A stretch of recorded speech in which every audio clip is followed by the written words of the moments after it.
স্কটল্যান্ডের লার্কউইক শহরে মঙ্গলবার রাতে শত শত মানুষ জ্বলন্ত লণ্ঠন হাতে অংশ নেন প্রাচীন ভাইকিং উৎসব অফ হেলিআয়ের উদযাপনে।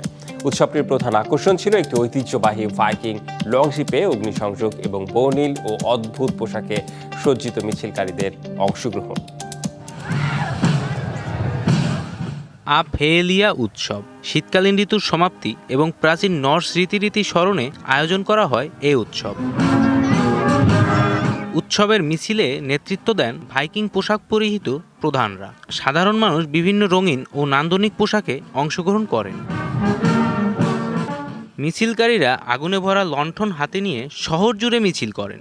এ সময় 4 মাস ধরে তৈরি করা ভাইকিং লংশিপকে জ্বালিয়ে দেওয়া হয়। এই উৎসবের সূচনা 140 বছরের পুরনো হলেও উৎসবের মূল ধারণা 12 শতকের বেশি পুরনো। এটি নর্স শাসক বা চিফটেনদের দাহযজ্ঞ এবং শীতকালের শেষে সূর্যের প্রত্যাবর্তনের প্রাচীন ধর্মীয় আচরণকে স্মরণ করে।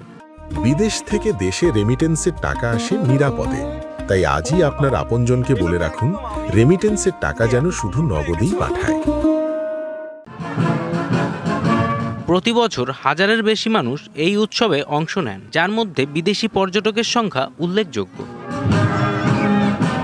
স্কটল্যান্ডের লারউইকে অনুষ্ঠিত আফহেলিয়া উৎসব প্রমাণ করে যে ইতিহাস এবং সংস্কৃতি শুধুমাত্র অতীত নয়, বরং আজও জীবন্ত ও উদযাপনযোগ্য।